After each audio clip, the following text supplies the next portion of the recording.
ఓ గ్రామంలో ఒక జమీందారు ఉండేవాడు. అతడి పేరు రామరాజు. అతడి భార్య పేరు రాజమ్మ. రామరాజుకు పెద్ద ఇల్లు ఉంది. ఆ ఇంటి చుట్టూ మొక్కలతోనూ చెట్లతోనూ ఎంతో అందంగా ఉండేది. అతడింట్లో చాలామంది కూలీలు పనిచేస్తుండేవారు. ఒకరోజు ఒకతను వచ్చి తాను అనాథనని, నా అన్నవారు ఎవరు లేరని, తనకేదైనా పని ఇప్పించండని, తనకి జీతం ఇవ్వకపోయినా పర్వాలేదు, అన్నం పెడితే చాలని రామరాజు రాజమ్మల వద్ద మొరబెట్టుకున్నాడు. వారిద్దరూ దయతలచి పనిలో పెట్టుకున్నారు.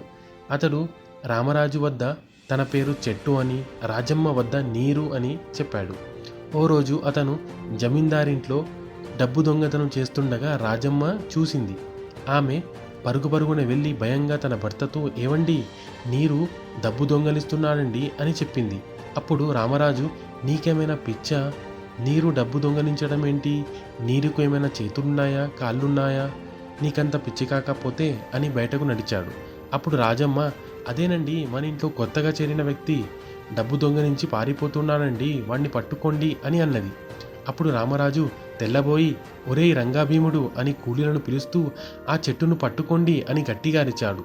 అప్పుడు కూలీలు అక్కడున్న పెద్ద చెట్టును గట్టిగా పట్టుకున్నారు. అప్పుడు రామరాజు కూలీలను, ఆ చెట్టును కాదురా, డబ్బు దొంగలించుకుపోతున్న వ్యక్తిని పట్టుకోండిరా అనే లోపల ఆ దొంగ తప్పించుకుని పారిపోయాడు.